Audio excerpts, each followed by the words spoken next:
sports, and talk. KINA, 910 AM and 107.5 FM.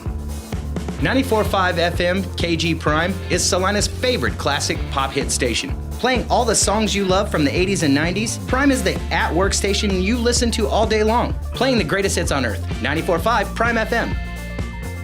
99 FM KSKG is the #1 station in Salina and Manhattan. Home to Bobby Bones in the morning and afternoons with Shane McClintock. 99 KG delivers the best of today's hot country with concerts, contests, and 40-minute music sweeps every hour. 99 KG is Central Kansas's home for new country.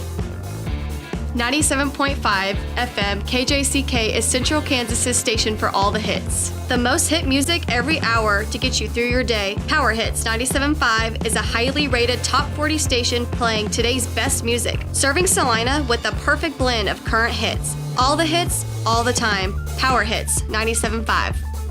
SalinaPost.com is Salina's #1 news source. Our local news team has their fingers on the pulse of the city, breaking important stories impacting our community. Salina Post is also your home for live streaming local sports. Your 24/7 local news leader, SalinaPost.com. Eagle Radio Salina is more than just your favorite radio stations. We are your creative partner for the web. We can craft digital marketing plans unique to your needs. Our creative team creates amazing digital ads for the web. We also offer outstanding video production for your website, YouTube, Facebook, Hulu, and more. Let our Eagle team help you soar. Discover the power of today's radio and digital platforms.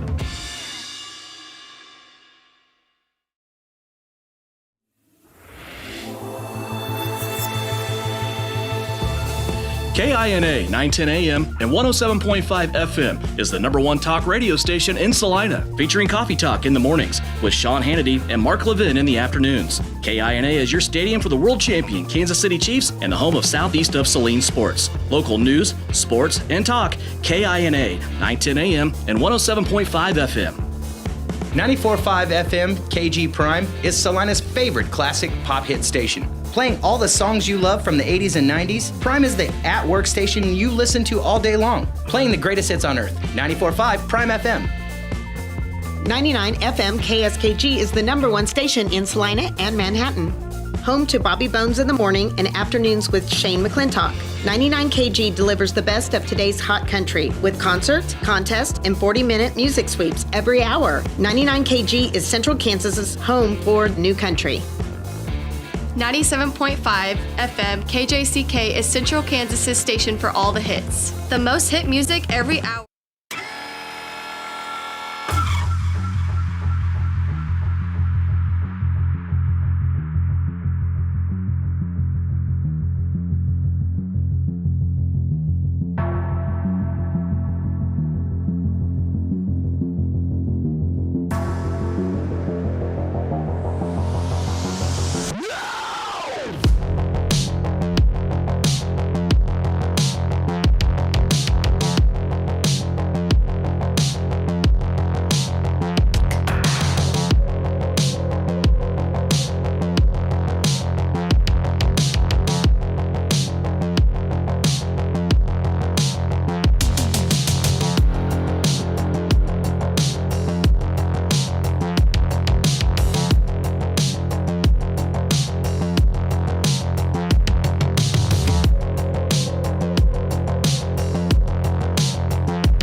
Think about the word precision. Precision is being exact and accurate. Isn't that what you want when it comes to electrical? Precision Electric in Salina brings exact and accurate quality to electrical jobs in central Kansas since 2003. Precision Electric's focus on quality and performance, combined with their experience and dedication, creates a winning set of finished products which saves their customers money. Precision Electrical Contractors is looking for licensed journeyman electricians as well as apprentice electricians. Apply online at pecsalina.com.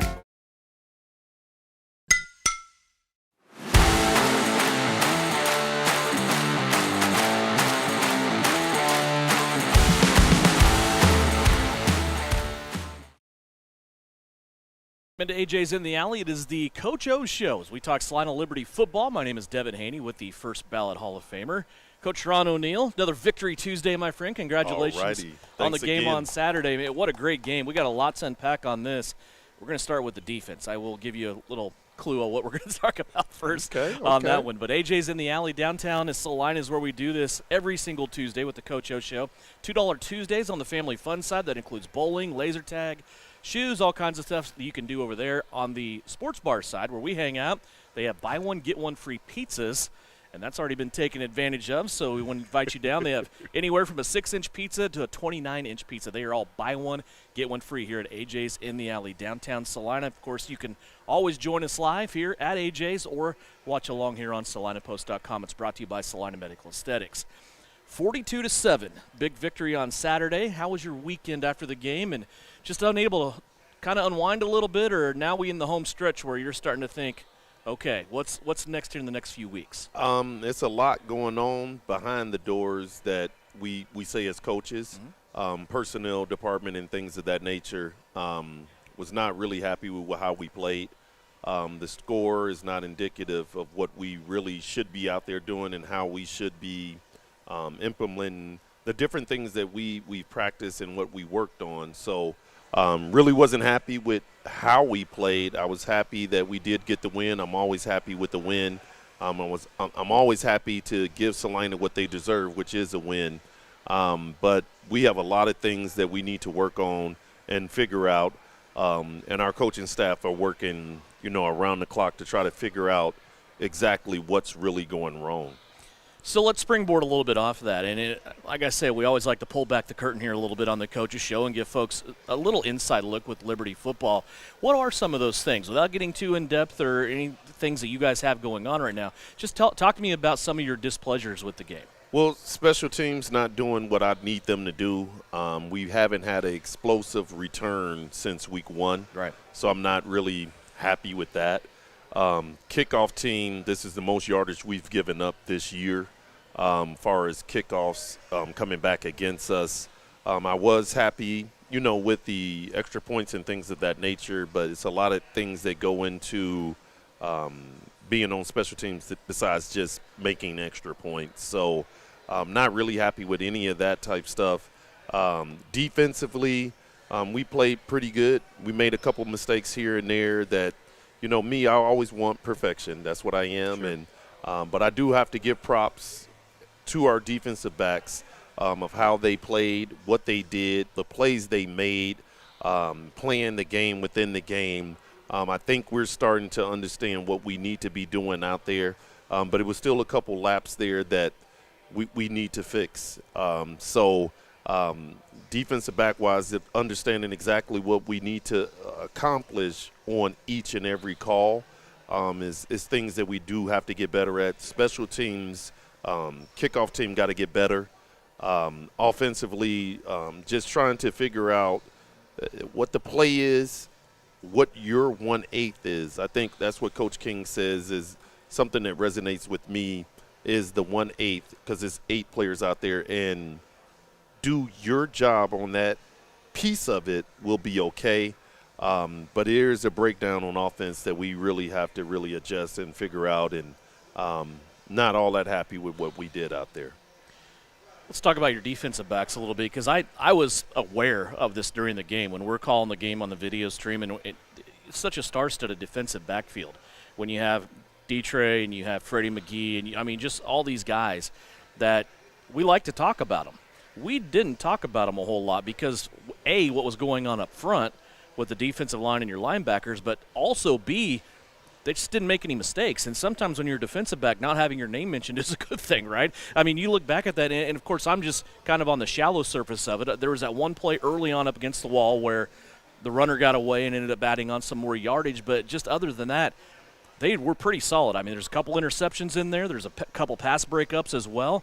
So just overall defensive backs, I just felt like we didn't talk about a whole lot on the video stream. And it was a mastery class of what they did back there as defensive backs, but still things that we need to work on and we need to get better at. Yeah.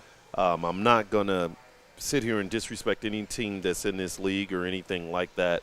Our defensive backs know exactly what they need to work on because, like I said, Keep It Real Monday is real. And some people can deal with it, some people can't. And the ones that stay can potentially play for championships, and that's what we're here to do. That's what I was brought in here to do, is to play for championships. Our defensive backs are very talented, but sometimes they get in their own way, trying to do a little bit too much and not understand what we're trying to accomplish on each play. So, yes, they had a pretty good game of what we asked them to do mostly. You know, if I had to give a grade out, 85%, 86% in that range, as far as a cumulative grade of the defensive backs, which is pretty good, but it should have been higher. And we did some things that in previous games cost us games that I hope that we understand now of what we need to do each and every play defensive back-wise to help us put us in better positions to win games, make more plays on the football, make game-changing plays. But I can't sit here and just be Debbie Downer. I'm not. Freddie McGee is playing some football that I would like to challenge any middle DS guy that plays the motion as much as he plays it. He's playing some pretty good football. Yeah. He's a guy that is a very coachable guy. He's a very well-respected guy. And anytime that things are going down, if he's wrong, he'll admit it. In this game of pro football, a lot of people don't do that. So Freddie is almost like a unicorn in what he does, and he deserves his opportunity to play at that next level. He played with the Barnstormers last year, had a really good year as a rookie, and then to come into this league and then play a different position and do what he's doing.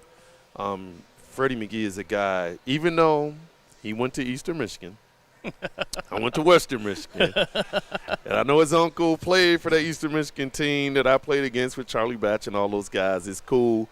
That's the only thing I put against him. He's a guy that come to practice every day. Yeah. And he's going to work. He's going to do everything he can to get his hands on those footballs and make plays, game-changing plays. And he's done that all year for us. And I'm so happy and thankful that I was able to, bring him in and exactly, what Buddy said he was going to be. That's it, the agent that I got him from, to actually do what he said he was going to do. Because that's a rarity. Most people, they sell their client to be in something and then they're not. Sometimes that happens. Sure. But with Freddie in a whole total different position, that was something that I was telling Coach Martinez about this in the preseason. I was like, man, this guy's going to be special. And he looked at me like I was crazy because he was playing corner for them at the Barnstormers. And I'm like, no, in this league, this is what he's going to do. And he didn't see the vision in which I had. He thought, like I said, he thought I was crazy. And now I'm making him into a believer of understanding what, when we recruit, I'm looking at different things and I'm looking at different characteristics that can help us in the different rule set and skill set that it takes to be successful in this league, because I know it. I played defense. I know this. I know DB, and he's been a pleasure to coach.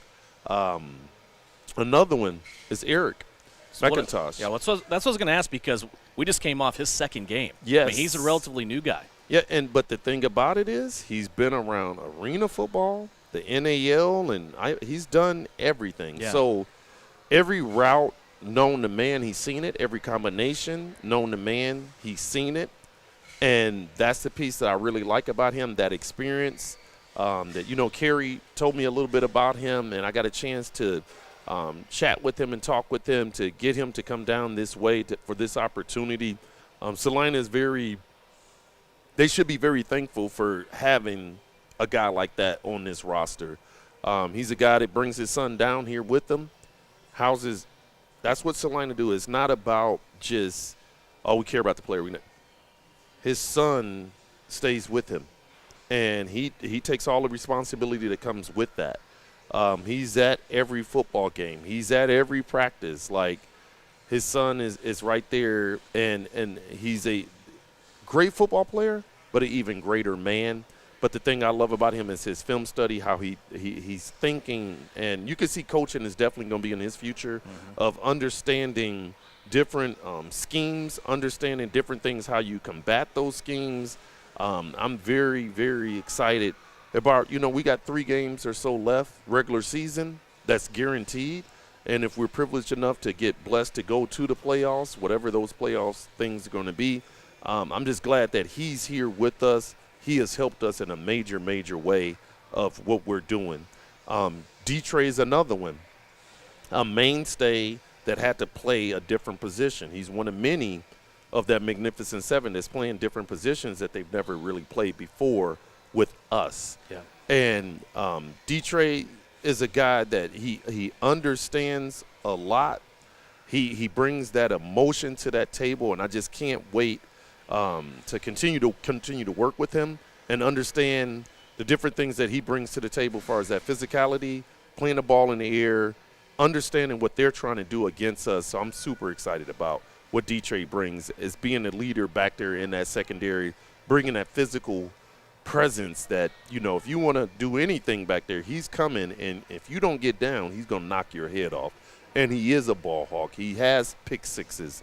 He's doing all of the things that we asking of him to do. So I can't wait to continue to work with him. RJ is another guy that plays, jack for us, but he got his opportunity to play some DB in this game, show what he can do as well. So I'm very excited about our defensive backs and what we have. And speaking of him, Roderick Jarrett, that's a guy that I noticed he had a really good game in Dodge City against Southwest Kansas. Seemed like that carried over into this game here. When you look at your linebacker level, him along with Travis Taylor, the combination, Travis Taylor the last 2 games has been sensational as well. Yeah, and Travis was dealing with some injuries. He got hurt the second play against Billings. Yeah. So it put us in a major – because in this game, when all you have is 21 players that can play in the game, for him to get hurt the first or second play of the game, it puts you at a major detriment. And he was not very happy with me, when I sat him the game after that. But I think he understands now that I play chess, not checkers. So to sit you for one game, to have you healthy for the next rest of the season, so to say, I think he's starting to understand it, and I think that's what you're starting to see. And I think what you're starting to see is a feeding frenzy of what Kellogg is bringing to the game, Travis is bringing to the game, Foster is bringing to the game. We have a new kid that's in here from University of Alabama, and Frazier, what he brings to the game. All of these guys bring unique, different things to our pass rush that complements what we do in that secondary. But at the linebacker spot, you have Meta as well that's bringing major heat, playing great on special teams. But what RJ's doing at that jack position, true, he is a guy that is shot out of a cannon. As soon as he sees it, he's going.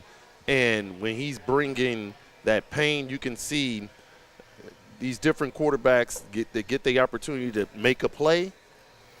Look at what they're doing in that third and fourth quarter, because this guy is coming for the first 2 quarters to let him know that he's bringing a presence. And when he hits you, as you've seen with everybody he's hit this whole year, he's bringing major league pain. And if you don't get down, you're going to get hurt, just like these other guys have seen as we move forward with him.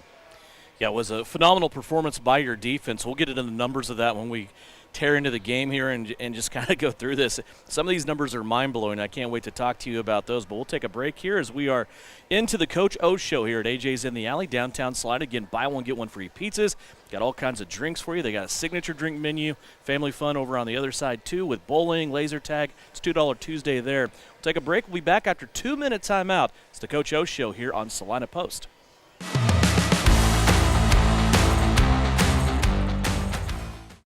When pests have become too much, it's time to call Hassman Termite and Pest Control. With staff having over 150 years of combined experience, we offer all services for structural pests: termites, ants, roaches, spiders, crickets, mice, and bed bugs. In our 60th year of our family serving yours, give us a call or visit us on the web at hassmantermite.com or see us on Facebook. For over 30 years, Ryan Roofing has been the area's leader in commercial roofing installation. Over 10 million square feet of Durolast roofing. Now, Ryan Roofing is expanding their expertise to the residential properties to better serve you and your home. Shingles, windows, siding, and gutters. Call Ryan Roofing in Salina today for a free roof assessment and get the expert advice you need. Ryan Roofing, serving commercial businesses in the area for over 30 years and now working for you on your residential property.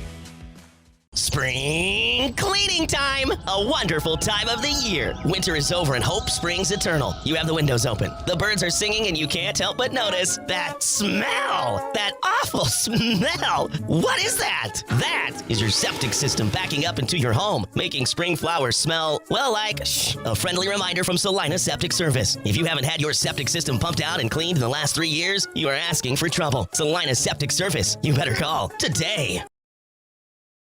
Salina Medical Aesthetics wants to help you look and feel your best. Whether it's a simple aesthetic procedure like a hydrofacial, peel, injectable, filler, or a new skincare line, our professional team will customize a personalized plan just for you. Salina Medical Aesthetics is proud to feature Beautifil, a body sculpting procedure that will transform your body with gentle liposuction to slim one area while adding volume to another. Visit us online or call Salina Medical Aesthetics today to set up your free consultation.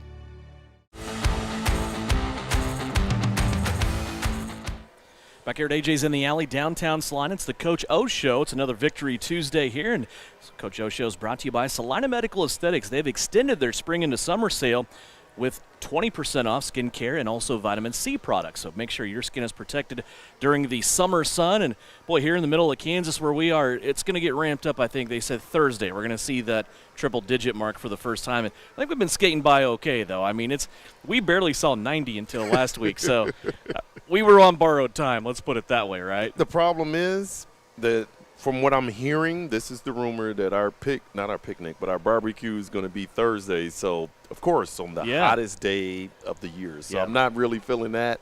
But we got to do what we got to do to make sure everybody's happy with that. But I'm not looking forward to 100 degrees outside sweating. I'm not a big fan of that. Just some extra ice, right? Yeah. That's all you need. 42-7 victory for you on your home field. Still undefeated this season at Tony's Pizza Event Center. Your 2 losses both came on the road. And this was a game that was driven by defense. Kind of a weird first quarter, though, when we get started out. You guys kind of go back and forth, and our friends from Washington came in, and they were able to – or your defense was able to force them off the field on a turnover on downs. Then you got the ball back. Looked like you were on a promising drive, but then on a 4th down play – there was a ball that went off the net. Again, a live ball, got intercepted by Washington. Then they were able to run the next play. You guys took it right back, as you talked about. Freddie McGee earlier just took it right back. They didn't have much of a drive, and eventually we end the quarter 0-0. What'd you learn in that first quarter? And not very often in indoor football you see a scoreless period, but that's what we had. Well, we made some mistakes offensively at the receiver spot that just running the wrong routes. And when you do that, you put your quarterback in a bad situation. So that pick really, yes, it's on him because he threw it, but we didn't give him the best opportunity to have a very positive play. We ran a wrong route. We covered up another route. It's things that we got to, work on. It's things that I've talked with Coach Martinez in detail Sunday and Monday about, even today, that we're going to get with Coach King and we're going to figure all of this type stuff out, because that's what you can't have is, yes, Washington, good football team, but we can't give them different things. You can't give any team in this league opportunities like that. But if we run the route correctly, it should have been a touchdown. The other thing is just understanding what our defense did in that first quarter. And we put ourselves in back. We started off the game and we get them off the field right away, and then we come right back and we do what we did with Freddie. So defensively, I really, it's hard to talk any mess about them. unless I want to just be really, really picky, which I am. That's just the type guy I am, so I'm sorry. But like I said, perfection is something that we preach, and it's not often reached. Yeah. And I get that, but there's nothing wrong with having lofty goals of that manner. And once we can put everything together, I think we'll be okay. We just have not done that in any game this year. We've played either great this offense, defense, but we've never put a complete game together, which is something I'm really searching for. And I put that on me. I have not done a good job of doing the things I need to do offensively to make this thing do what it needs to do. We know where it's not a secret, but offensively is where the issue is. And we have to be better on offense, and that solely falls on me. I'm the offensive coordinator. I got to fix that. Just an observation. In the back of the end zone, where passes used to be thrown away, now you have that big net there, right? There is no such thing as throwing the ball away. You have a receiver like Demarius Washington, who's 6'4 plus. He is in the back of the end zone. Usually as a quarterback, you would think, I'm sailing this high. If he can get to it, fine. If he can't, next down. Right. You don't have that luxury anymore, and this is probably the third time I've seen a pass that was just a little bit over the reach of D-Wash, but it hits the net and it comes off, right? So that margin for error just isn't there anymore. No, it isn't. But, again, if you look back at the play and what the play call was, we ran the wrong route. I just learned it was the wrong route. Yeah, so. when you run the wrong route, you're not – most of the time these guys are very good in this football league. Yeah. It's not some other league or whatever, but – these guys can play defense, and it doesn't matter what they record. It's good football players on every football team, and the strength of their football team, in my opinion, is their secondary, Washington. Their secondary is superb. Yeah. They do what they need to do. They're in position on every single play, which you saw, but minus a couple plays here and there. But they were always in position, very well coached. Offensively, they do what they need to do as well, but when you run the wrong route, bad things happen. So we need to get better at understanding what the route is and run it to perfection. And sometimes the route ain't for you. It's for your other two receivers that's out there. And I think we're starting to learn that now. Shouldn't be that way at this point of the season, but we need to get better at that position and understanding of what the route is, and how we run it and what we do at the top of the route and things of that nature. And that's on me as a coach. That's a poor job of coaching, of not putting them in the right spot, of doing what they need to do. I'm not on them enough to get the route correct. And our coaching staff will fix that as we move forward. Were you able to negotiate a helmet trade? No, nobody wanted to. I wanted a T-shirt or something because I think that their helmet, the decals of that, is the dopest in the league. It's so cool. I'm not going to sit here and lie, and I just wanted any merchandise from them that had that logo that they had on their helmet in a shirt form or short form or anything like that. Wasn't able to get it. Yeah. I don't think I'm just becoming – J.R. Wills is the head coach there. Yeah. We just became friends on Facebook today, so – the wheels I didn't are have in the motion. chain. Yes, because I really, really want that T-shirt because I don't think it's a better logo in this league besides, the voodoo with what they have. Right, yeah. That's super tight, and I'm definitely going to inbox him probably tomorrow and see what we could do and try to make that happen, or even a trade or something if we got to do that. I'm pretty sure that he'll be able to make it happen. Yeah, it's just outside the box thinking, right? Instead of the logo on the side, you start it here and it just goes all the way. And then you can get into it too. Like the ears have trees in them. I mean, there's all kinds of stuff going on there. It's a lot of room to do good things with that. Yeah, so cool. Then the color scheme was great. Playing them though in Southwest Kansas back to back, took me a little adjustment to get off the Southwest Kansas colors because they are the same, but the helmets are A1. Yes. So let's go to the second quarter here. This is when you guys went on in advance. You did give up the first points of the second quarter. It was very, very early, though. First play of the second quarter was a quarterback run. You go down 0-7, and then you came back and you rattled off 3 unanswered touchdowns. You take a 21-7 lead into the locker room at halftime, almost 28-7. Lacking, from what I saw, about 9 yards there at the end on the return there by Freddie McGee on his second interception. But you were able to just kind of flip the script there in the second quarter. You end the first half with 8 quarterback sacks, 2 interceptions, both by Freddie McGee, and a fumble recovery on a play that was blown up by your defensive line. And also Henry Kellogg had a lot to do with that. Travis Taylor was able to recover it, ended up on a 2-yard run from, I believe, Tracy Brooks got that one. Yep. So it just, the second quarter really kind of set the tone to me for what the rest of the game was going to look like. Absolutely, and we spoke a little bit about Freddie. Freddie's a guy, like I said, I'm not going to keep preaching about it. He's a guy that deserves an opportunity to play at that next level. He is a very high IQ football player. He studies the film. He comes to practice every day. He works. He comes, like Coach Martinez said, he comes with a plan. He executes that plan every day in practice. He works his butt off in the weight room. He's a 225 for 18-19 reps of that. He's a guy that in that 4.4, 4.5 range, and he plays the football extremely well in the air. His hand-eye coordination is second to none. So how he's playing football right now is why we are what we are as a defense. And I'm so thankful that we were able to get him. But I can't – it's so many different adjectives and things I could say about him and things of that nature. I'm so thankful that we got him. And how he chose Salina to be his home for this year. And I just hope that he gets the opportunity he's rightfully deserved. It's been a tough year for this league. It's been a tough year for a lot of different leagues. It's not just our league. But if you look at his film and what he's done and some of the people that he's went against, I would like to put my finger out there. I want to see some of the other ones that's doing it like him with the numbers he has. I think he has 7 interceptions and double-digit PBUs, things of that nature. He plays every special teams. He's a guy that can do a lot of different things. So I'm praying that, Freddie McGee gets his opportunity. Like I said, even though he went to Eastern, that's my guy. That's my guy.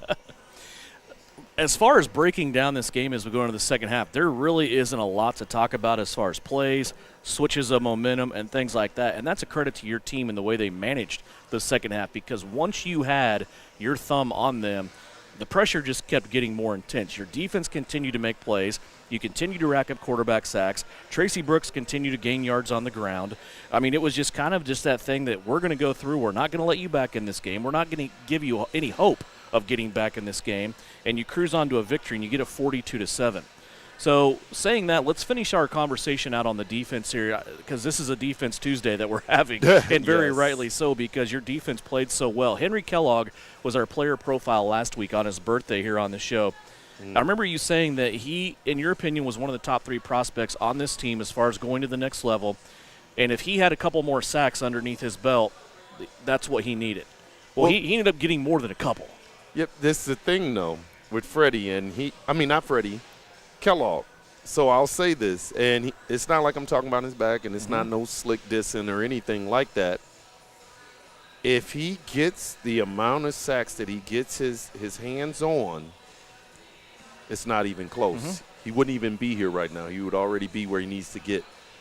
But to get 7 sacks in one game is absolutely amazing. That, for sure, breaks the Salina Liberty record. And I know the CF record was 5.5 with Travis. He had 7, and he could have had 11.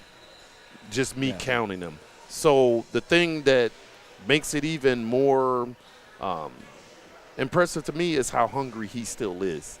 He knows he can get better. He knows he can do more. And the little things is what he focuses on, watching film, working with our different players and things of that nature. I'm so fortunate that we were able to get him and understand what he can bring to the table in a league like this. He's a dominant defensive lineman. He can play linebacker. He can play special teams. He plays all of our special teams. Coach Martinez will tell you that. So I'm super happy that he did come with us. He does understand of how to play within the scheme and understand that, the things that he needs to work on moving forward to get him the opportunity to play at that next level. I think he understands exactly what we're looking for. But to have 7 sacks in a game. I've never had a player do that. It's my 19th year, so it's a lot of times that I could say never is never a word with me in 19. That means it's pretty freaking impressive. So 7 sacks is 7 sacks. Yes, I'm going to nitpick and say he could have had 10 or 11. Truth. But 7 is 7. But that's true of your defense, though, because at the end of the day, they ended up with 13. They could have had 20. I mean, I said that walking out. It could have been a lot worse as far as numbers-wise for Washington than what it was. When you have Kellogg and Taylor on the ends, you have both of them coming, it is insanely hard to block because they're both so quick. Out of their stance, they get there. But you move Taylor back more linebacker spot now. The Starks is out. Him coming up the middle, his timing, his precision about getting through the line, I thought was exceptional. He started that last week in Dodge City, and it carried over. Talk about Travis Taylor and playing that linebacker spot, but also the guys now that are playing up front with him moving. Yeah, I mean, Travis Taylor is a guy that's led us in sacks every year that he's been here. And the league. Yes, and he led the league last year with 17.5 sacks. He did play for the Tampa Bay Buccaneers, so there's no secret there in what and who he is. Different game, different style of game, and I think it took him probably 2 games to really understand how he's going to have his niche on it. But the thing that I love about it is our personnel department and what we did.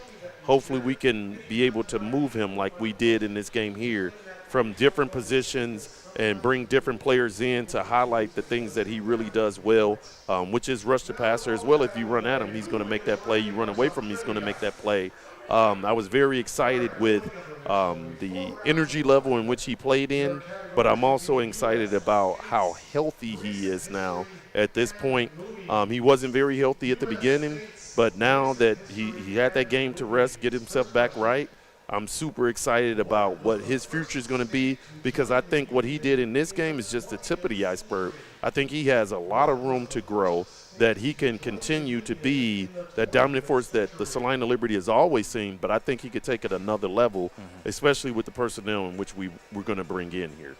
Yeah, defense dominating performance again, officially 13 sacks, 2 interceptions, 2 takeaways of fumbles, and just really dominated this game. Now let's go to the offensive side of things. Boy, it was good to see MVP back, wasn't it? I mean, more traditional out-of-the-backfield type of stuff. Tracy Brooks has 4 total touchdowns, 3 rushing, took a screenplay to the house. You had D-Wash and Kelvin McCoy out front blocking that screenplay. Tracy just ran right between the two of them, had a great alley there. And this was you kind of bucked the trend for this game, didn't you? You went back more to kind of some direct handoffs, getting Tracy out away from the wall, back in the middle of the field. Things weren't always great up front, but Tracy has that ability to make the first guy miss. And when he does that, it's good night. Well, the thing about it is he's the MVP for a reason. Like, I call him Mr. MVP. I don't even say Tracy Brooks. I say Mr. MVP because he's earned that right. He's second in CIF history in touchdowns, and he didn't even really play running back until his 3rd year. So just think about that. Yeah. And he was having a pretty good year for us at the receiver spot as far as catches, top 10 in the league. Yards, top 10 in the league. So he's just an athlete that you can put pretty much anywhere, and he's going to make plays. It's no secret of, his baseball. I think it was the Atlanta Braves in which he was out of high school. He did that. Didn't even play college football. So I do thank Coach Bonner that used to be here for recruiting him to get him here so we can get our eyes on him and have different plans for him and things of that nature. But Tracy Brooks is the most unselfish superstar that I've ever coached. 19 years of doing it, and I know I've said it a million times, but he doesn't complain. All he wants to do is win, and he'll do anything to win. The thing that he's doing this year that he's really never done for us is run down on kickoff.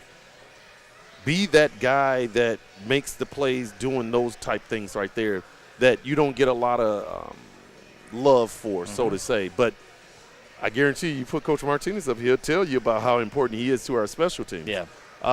Just a guy that loves to play the game of football. The thing that he loves to compete. And that is a lot like myself. I love to compete. I don't care what it's in. Let's see who can spit the furthest. He going to be in that bet. That's what I love about him. He doesn't he does understand the bigger picture.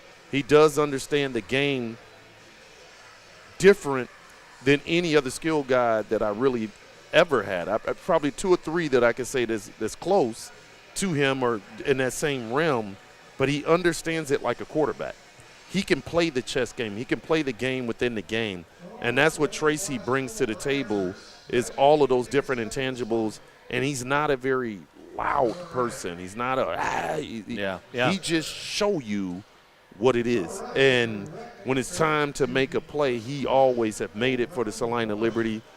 He's due this opportunity to play on this stage at this level, playing against the Arena Football League. He was a guy that we didn't really know what we were going to do with him, with the rule sets and different things, but he never once quarreled about it. He signed his contract within 30 minutes of me sending it to him, one of the rare ones that done that. He didn't care what his role was. He just want to play football. He want to be here in Salina, and he want to play for, Coach Martinez, Coach O'Neill, and the Salina Liberty. And when you have a player like that, you do everything you can to make him as successful as he can be and highlight that. But I can't take any credit for it. That's all intestinal fortitude in which he brings to the table. Like I said, I met his mom, I met his dad, and I see where it comes from. So I'm so thankful to have a leader like that leads by example when not feeling good, not 100%, running down on kickoff, playing defensive back, doing all these things. He don't cry about it. He don't whine about it. He about that life, and he always stand on business. And when you do that, you're going to always be one of, a favorite of Coach O. Tracy's been on every team this year, special teams. It doesn't return, kickoff. It doesn't matter. He's played some defense, as you said, well over 100 touchdowns now. Yes. In front of him for a good chunk of those touchdowns has been Kelvin McCoy. Let's make the transition. How'd the offensive line play? You pretty much stuck with 3 guys this time. I mean, it was Trigg, it was Kelvin McCoy, and it was Tapa throughout the whole game. Yeah, and that was the thing as a coaching staff that we were trying to get back to is when you have those 3 up front, and I'm not saying they're the best they're pretty good playing together. And the rapport that McCoy and Tapa has played every position. He can do whatever. He's a supreme athlete.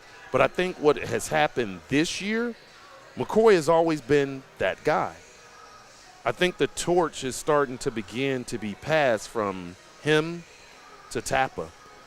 And not to say that Tapa doesn't make mistakes, he does. But his game has stepped to another level. Again, hidden gems is where I got him from. So thankful to have that opportunity to talk with their agents and things of that nature and get Tapa to come back for his 3rd season. His first 2 seasons were really good seasons. But this season, he took a whole nother level in which he played. And I think his skill set has really been shown because now he can show that he can play offense, defense, special teams. Now, again, I keep speaking special teams. Coach Martinez, the first person I always, who's going to Tapa? I was like, Coach, you can't have Tapa on everything. You can't do that. Like, we don't want to do that. Yeah. But when you have your special teams coach banging the table for him, you got Coach King banging the table for him offense. I'm banging the table for him defensively. Tapa has made a big step up. McCoy has held his own. But what can you say about Big Bruce? Big Bruce is a guy that, he signed with us, and then he had another opportunity. I'm not going to put his business out there to do something that's very, very special and unique to a lot of people that would never have that type opportunity. And I released him and gave him that opportunity to do that. He did it for a minute. He missed football. He came back. Big Bruce is a guy that, he understands the game of football. Just looking at the drills in which we do daily with the ladder. So, yes, if you're an offense and defensive lineman, you will have your big butts out there on that ladder. And we're going to see if your feet just as good as, receivers and DBs.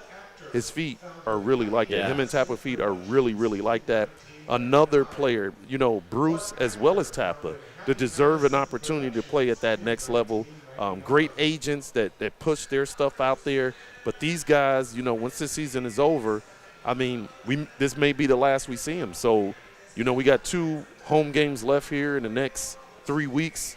Come out and see some of these special offensive linemen that we have that are so gifted, with their skill set that, yes, we've had a couple that were like that on the offensive line, but these 2 right there are very special. And when you have McCoy leading that whole thing, it was no surprise in what we brought forth in this game against Washington.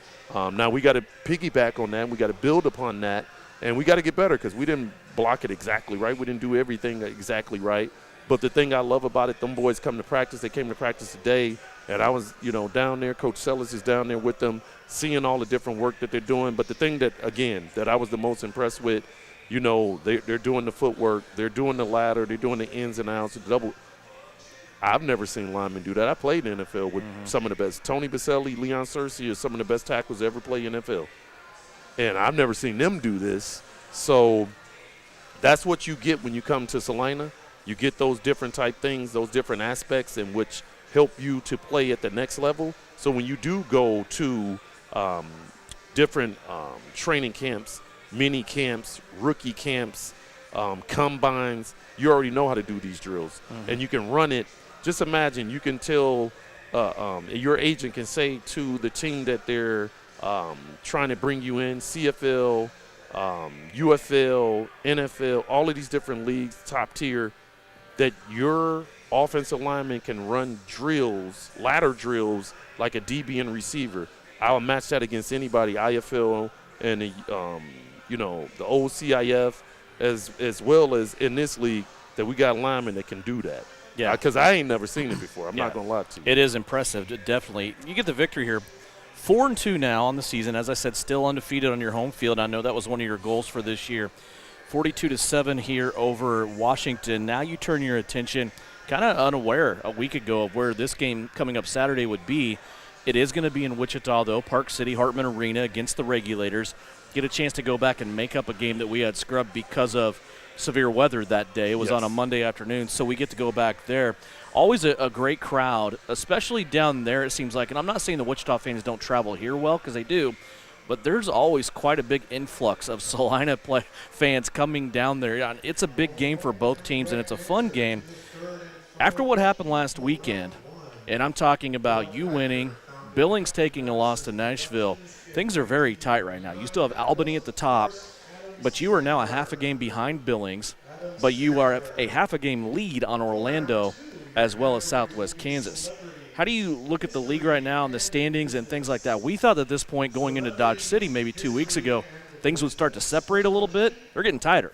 Yeah, the thing about that, we don't worry about things like that because we don't control who each other play. What we worry about is who we have on the ballot. We have Wichita. The last time they played us, they played a really good football game against us.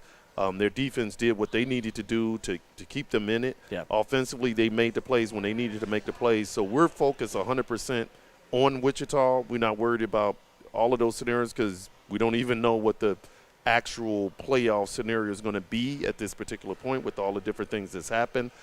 So all we can control is what we control, which is we play Wichita. We going down there. The thing I will piggyback on, our fans love going down there. And you can even see it when we did our preseason game against them, how we traveled to that spot. So I do want to give a big shout out for Wichita to speaking up to making sure this game actually happened. Their ownership group, my boy Nick down there doing his thing to, make that a great – it's a rivalry game. And to have the game right there, it's our closest opponent. It would make no sense for them to come to us and we don't go to them. So I'm so glad that everything got worked out. But none of that would have happened without the ownership group that they have down there in Wichita, as well as our ownership group that we have here in Salina to make that game happen, because it just makes sense. It's a rivalry game. It's our closest opponent. It makes no sense to not play each other home and away. There's no other team in the league that has their closest opponent that they don't have a home and away that I know of, at least. I could be stand corrected. But everybody that said we were scared to play different teams, I laugh at that because what makes more sense, playing a team an hour and 10 minutes away or playing a team that is double digits away from you when we've already done it twice back-to-back weeks. And I would love, again, to see any team that took a bus back-to-back weeks, double-digit hours in this league. I think we did our debt to everybody, and we handled our business, and we did what we needed to do there, that we deserve this opportunity to have this rivalry game against Wichita. It's going to be a great crowd down there. They're going to pack the house with the people that they have down there.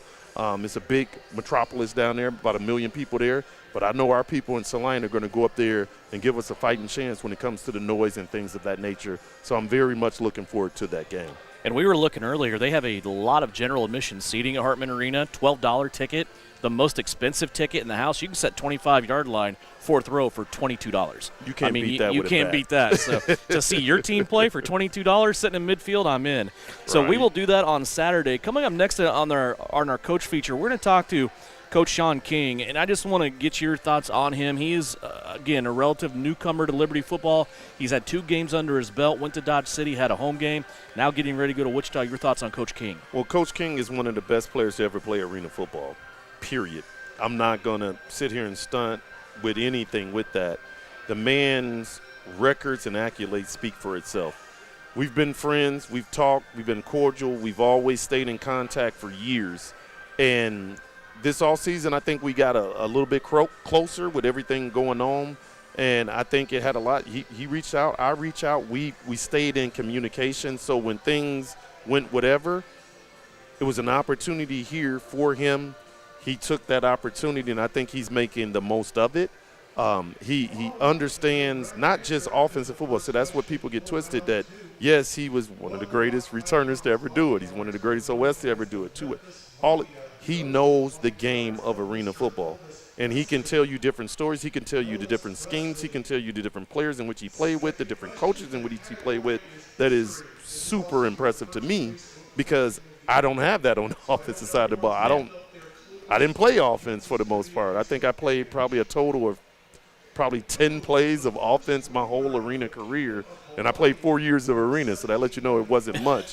So when you have a coach of this magnitude, a player of his magnitude, and a man of this magnitude that understands the game, he treats the game with respect. He's helping with the recruiting. He's helping with, the game plan. This is the game plans that we're doing. He's putting them together and putting it in the spot where, it's pretty easy to pick this, pick that, pick that. He's done the homework. He's watching the film. He works his butt off. Yes, it was tough in Rapid. That was, that was not cool, but it was tough. But he didn't let that define his whole season. He was willing to stand and fight with the Salina Liberty to try to get us in these playoffs, which is not going to be easy. I'm so happy that he did choose to come with us because I know it was other teams that wanted him as well, with his vast knowledge of what he brings to the table. So I'm just so thankful that I finally get the opportunity to have a working relationship with him instead of just, that's my boy. Yeah. I got that opportunity, but to even, hang out with him, talk to him, get to know him as a man is very impressive. He's a family man. He knows his values, his faith and everything. I love what he brings to this table. He's making me a better man. So I love what he brings to this table. And, yes, I know it's only temporary because he's going to be a head coach somewhere next year. Yeah. I already know that. So I know my time is borrowed with him, and I'm trying to maximize it in a game that I really, truly don't know all that well offensively. But I'm learning day in and day out from him and how he's helping the scheme, the play call, the coaching, the culture, how he holds people. It's different. We got 3 different coaches, and they hold people accountable in different ways. Coach King is slick, man. Hey, that's a California boy right there. Yeah. Like, that boy know how to, he know how to use the words and things of that nature. Coach does his thing the Colorado way. I do my thing the Chi-Town way. So to have all 3 of us together, it was just we welcomed him with open arms, and I know our ownership group are tickled pink that we have the opportunity to have him in our corridors and helping us put our best foot forward to try to win games and be outstanding citizen here in the Salina. So I'm super, super excited to have him here. Wonderful. Can't wait to talk to him. We'll do that in the next segment. Head coach Ron O'Neill, he will take his guys into Park City to face the Wichita Regulators. It's coming up on Saturday. Thank you for your time, Thanks sir. for having me. Congratulations Appreciate on the you. win, and best of luck this Saturday. Coming up next, we'll have a short break. After that, we will have Coach Sean King. It's coming up on the Coach O Show here at AJ's in the Alley, downtown Salina.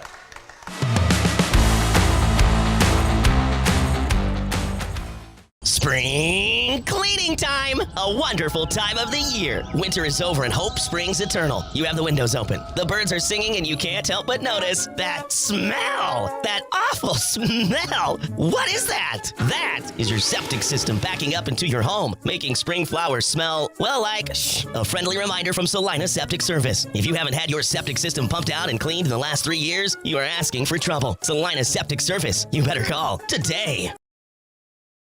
Kansas Wesleyan is proud to be Salina's hometown university. KWU has become the place to be with enrollment up more than 30% over the past 5 years. Salina supports KWU in many ways, including countless work experience and internship opportunities.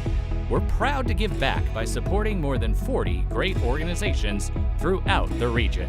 We can't wait to see what's next for KWU and Salina as we work together to better our community.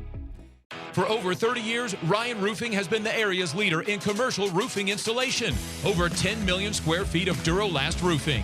Now, Ryan Roofing is expanding their expertise to the residential properties to better serve you and your home. Shingles, windows, siding, and gutters. Call Ryan Roofing in Salina today for a free roof assessment and get the expert advice you need. Ryan Roofing, serving commercial businesses in the area for over 30 years and now working for you on your residential property. It takes hard work, passion, and drive. It takes retraining your mind and your body. But once you do, you can't be stopped.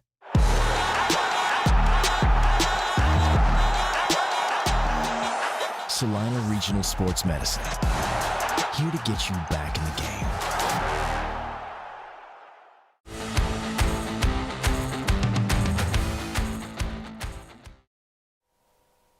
Welcome back. It's the final segment of the Coach Ron O'Neill Show as we talk Salina Liberty football here at AJ's in the Alley, downtown Salina. We do it every Tuesday. We invite you to come down. Got some players here. We always have the coaches here. It seems like they are always here willing to chat and sign some autographs if you have some gear you want to get autographed. And we always talk Liberty football. It's also streaming right here on Salina Post. My twin, Coach King now. We got the same shirts. We didn't call each other. I mean, we're already here. So, man, how are you and how's your first few days, I should say, first couple weeks with the Salina Liberty bid? Well, I'm good. I mean, everything's been well here. I've been welcomed with open arms, and the team, the players, the ownership, everybody's been nothing but great to me. And so, this has been an experience that I can't, it's only going to get better. Yeah. Yeah. So, West Coast guy, California, born and raised? Yeah. Born and raised San Diego, California, up until junior college. After junior college, I went, that's when I made my trek to the Midwest, and I've kind of been out here ever since. You were a All-American in junior college as a receiver, correct? Absolutely. Tell me about that. Was that always kind of the chosen position? Did you always want to be a wide receiver, or how did that evolve through your life? Well, so as a kid, I grew up playing a little bit of quarterback, running back, receiver, so I was just an offensive skill guy. But then that particular year in the junior college, I ended up, I was, messing around in class and stuff that first year, so I ended up ineligible. So that was kind of like the year my trajectory took off to where I'm at right now. I got serious about my schooling. I got dedicated to my working out and started to do all the things that I needed to do to be the best player and the best version of myself. And so I went from, basically a, regular freshman receiver to leading the nation's leading receiver my sophomore year at junior college. And so at this point now I have USC, who had Keyshawn Johnson at that time. Yeah. Bobby Bowden, Florida State, Danny Werfel, Florida Gators. Those teams, so I had those teams interested in me, but because of my my shortcomings academically and not going to the classes right, I ended up putting myself in a situation where I had to choose to go to a Division II school. So Wayne State, that's a college people around here are familiar with because of Fort Hays State, Emporia State, and different colleges like that. You still excelled at Wayne State. Yeah, 100%. I got to Wayne my senior year there, and ended up, I actually was leading the nation my senior year as well, and ended up spraining my ankle in a game, but still ended up breaking the school record and all that in that game. Wow. But then I ended up missing about 3 or 4 games, but still finished with a great season, a couple 200-yard games and things like that. So I ended up an All-American my senior year as well at Wayne State. What was after college looking like for you? You said you had some people interested in you in college. You get to the end of college. Sometimes that's an abrupt stop for a lot of guys. What did it look like for you? Well, I mean, I got invited to the Snow Bowl, which is the Division II All-Star game. By the end of our season, that senior season, all but about 5 NFL teams had been there, so I thought something might happen there. But the Snow Bowl came and went. All the recruiting and all the NFL stuff came and went, and then I ended up, that's part of my story when I tell guys now. I mean, I was an All-American and still ended up being a street free agent at the end of that time. Yeah. So then at that point, I had to decide what I was going to do with my career, and I didn't have an agent at that time, and I heard about this Opportunity Bowl that was going to be coming up in Las Vegas, and this new league, the IPFL, was starting. This was 1999. So I went to that All-Star game, ended up 6 catches, 140 yards, 4 touchdowns, and so the owner of the Idaho Stallions was the one running this thing. Okay. So he signed me that night. I went on to go play in the IPFL, which is now the IFL. Right, yep. I played in that league. I was the league's leading receiver there in 1999 with the Idaho Stallions, and then from there I got a workout with the New Jersey Red Dogs. Went there. With me not really knowing the situation and what was going on behind closed doors, the AF2 was about to be starting. Okay. And so the offensive coordinator at New Jersey was Frank Hagee, who was going to be the head coach in Quad City. So when I went to that tryout, he basically said, hey, I'm going to keep this guy for myself. Yeah. So, that's how I ended up in Quad City. And then that whole story right there is amazing in itself, and just what we were able to accomplish. And then that just started my trajectory in the arena game, period. Yeah, you guys had a huge amount of success, team success at Quad Cities, didn't you? The Steamwheelers, they were a problem for people. Yeah. I mean, and we were voted over time the #1 team in AF2 history. We had the defensive player of the year. You had our quarterback threw only 4 interceptions, 87 touchdowns. We had the 2-way player of the year. I was voted the rookie of the year, which was basically like another form of MVP because that was the first league for everybody, the first year.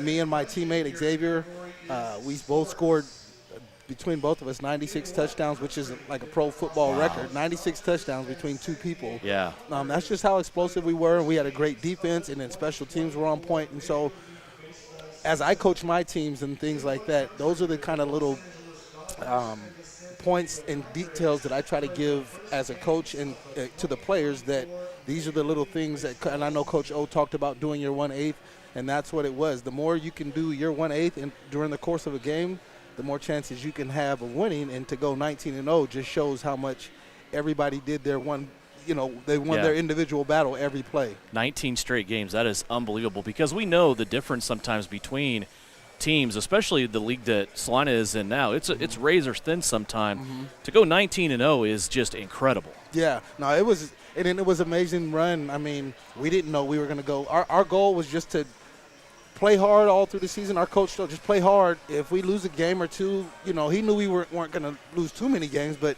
if we lose a game or two, that wasn't really even going to matter. We just win some games, and we ended up playing Arkansas, and that was our closest game. We ended up going to overtime. I remember standing up under the net. The kick goes wide. I was standing there. I said, okay, the kick needs to go left, and then I'll know we're okay. If it goes right, we're losing. And he missed the kick, went to overtime. We scored on the first drive, and at that point as a team, that's when we shifted gears. We're not letting that happen again. We're never letting that happen again. The way we're going to practice is different. The way we're going to watch film is different. And then the next week we came out and beat Greensboro 103-3. Wow. Yeah. Yeah. So that helps on your path to 96 touchdowns too. Yeah. So how many years as a player did you put into indoor football? Was it 5 or 6 years that you played? Yep. Okay. 6 years. So I started in Idaho that first year. Then I went to the Quad Cities that next year. Then I was able to make that jump to Arena 1. I signed with the Iowa Barnstormers originally, but then that same offseason we moved to New York and became the New York Dragons. So I was there for 2.5 years. Then I finished the rest of that season. I went to Tulsa and won my second championship with Tulsa. Then the next year I went on to went to camp with Philadelphia Soul. And then by this time I was kind of like, the light was flickering, like, do you still want to do this? And then I ended my career playing for legendary Les Moss in Wilkes-Barre for the last – you went to the playoffs. We almost won the third championship. And then after that, 2 years after that, I got into coaching in Quad City. So you go from playing, and as you said, the light was flickering. That's always a kind of a come to realization. Was coaching always something on the table for you? What really got you into coaching and start leading? Well, that's a very interesting question because, yes, I had already been coaching like kids in high school and training, doing some personal training and things like that. But my love for arena football, because this was 2000. I got back into coaching in 2007. So 2005 and 2006, I was sitting around. Arena football was still being played. I knew, I still loved the game. I still wanted to be around it somehow, some way. And then 2007 came around. I called Quad City, and they happened to make they didn't have a receiver coach, return guy, and so that was where I started there. And then from there, worked my way up from receiver and special teams coach to then the next year I ended up being, or actually the end of 2007, I got moved into offensive coordinator because something happened with our coach. So I moved into offensive coordinator, and then the next year, 2008, I was the offensive coordinator, and then in 2009, middle of 2009, I took over as a head coach in Quad City. What was your first year as a head coach like? Obviously, you had done the work. You weren't just anointed a head coach and, went from there. You came up through the ranks. But what was your first season like?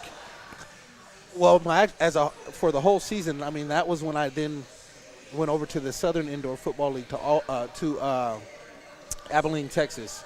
And that was, it was actually a pretty decent situation. We came out. I had brought an old arena quarterback with me, so we had a good quarterback. We brought in some dogs up front. We actually won our first game like 86-20 something. So it was feeling really good. And then my quarterback gets hurt in the second game, and then now we're in the struggle of indoor or arena football, where you got to try to find somebody who's worthy and has the football IQ and understanding of the game to make it successful and help us win. Quarterback, no matter what style of football, is always the most criticized, ridiculed. They always say the most popular guy on the team is sometimes the backup quarterback. What does it take in arena football? Because what I have learned, and I've covered this sport 11 years now since we've had it in Salina, not everybody, and I'm talking about quarterbacks, you have a room full of quarterbacks, not everybody in that room can play this game. What, in your eyes, makes a really good indoor football quarterback? And it's great that you asked that. And like I heard Coach O'Neill say, we have a lot of history here. So I got to play with arguably the greatest quarterback in arena football history, Aaron Garcia. He was the first quarterback the year my rookie year playing with New York. He was the first quarterback to throw 100 touchdowns in a season. So you have to have anticipation, you have to have timing, you have to have touch. You have to have an understanding, and it helps when you come up in a good system because it's a little bit more wide open for you. You know what I mean? So if you have those things, you got touch, you got timing, you got the accuracy. Because, this is a different game than even like the CIF or IFL. You can't throw a whole bunch of line drive bullets in this game because the spacing is so much different. So in this game, like I said, your receivers running over across the field, you have to throw that thing early and with a little touch so he's not ending up in the first row with popcorn and beer on him. You know what I mean? Yeah. So if a guy has that kind of stuff, and a lot of times that comes from a quarterback's teaching and knowledge coming from prior, like from college or or high school, or if he's played in the indoor or arena game before, to understand. Because indoor and arena are two different things. Yeah. So in arena, you definitely have to have your timing and anticipation and your touch right to be effective. You came from Rapid City, set to go through this season with them, and then that franchise went away for this year at least. You're just kind of wondering what to do. Did you make phone calls? Did the phone calls come to you? How'd you end up here in Salina?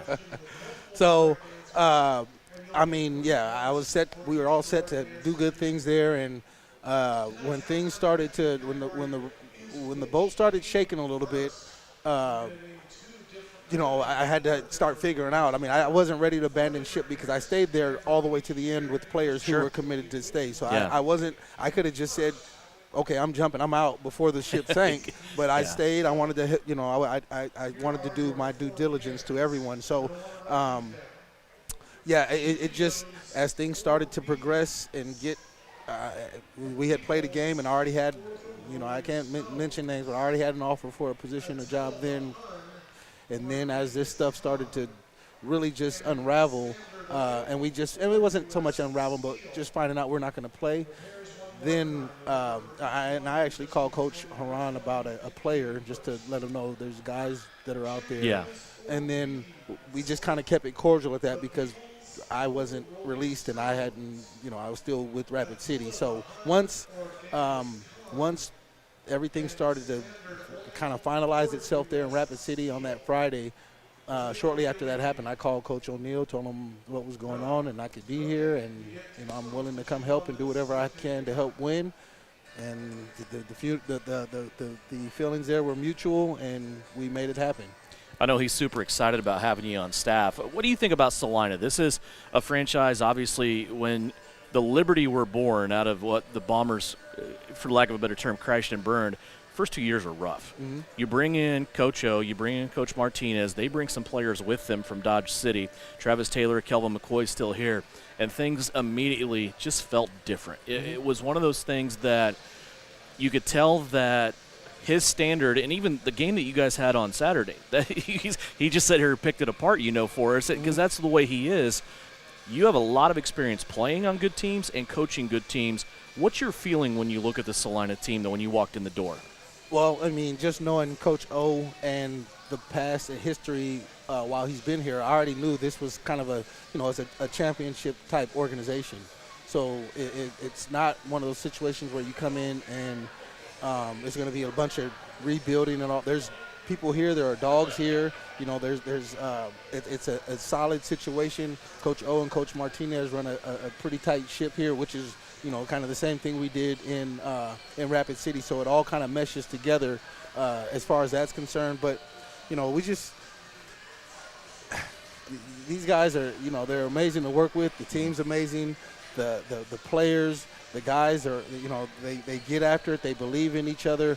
And then, you know, as I come here, I'm just trying to help them to understand, like, those little things about the 1/8 and doing those, because those little things make big things happen. Mm-hmm. And they already have a core group of great guys and people here already set up. So for me, it's just coming in and fitting in, but then also giving them the knowledge and the information that I have just to help the thing keep on going. You know, obviously I'm not here to take anybody's job or to take over or anything. I'm just trying to help in whatever way I can to help the thing run smoothly. Yeah, and that's awesome. Like I said, I know he is super excited to have you here. We're excited to have you here. The 1/8, I wonder where that came from, because I heard Henry say it a couple times last week, so you've already made an impact there, obviously making an impact. I appreciate you being 1/3 of our coaches show tonight. How's that? That's great, man. Thanks for having me. Great shirt as well. We will talk to you down the line a lot. I'll always love seeing you at the arena. That is Coach Sean King. He is on board for the Salina Liberty here as the Liberty look to make their final push. Right now, 3 games left in the regular season. They go to Wichita to play the Regulators this Saturday, and then back at home at Tony's Pizza Event Center the following 2 weeks for games there. Should be an exciting finish to this season after a 42-7 victory against Washington this last Saturday. Again, make the trip to Park City. It's not that far away. It's about an hour drive down I-135. Tickets start at $12 for general admission at Hartman Arena. $22 is the most expensive ticket you will find for Liberty and Regulators. It starts at 6 o'clock on Saturday. If you can't make it to the game, we'll have it live for you on KINA Radio, 910 AM, also 107.5 FM, or you can listen 910KINA.com. For Coach Ron O'Neill, Sean King, my name's Devin Haney. Thank you for joining us for Liberty Coaches Show. It's the Coach O Show every Tuesday here at AJ's in the Alley.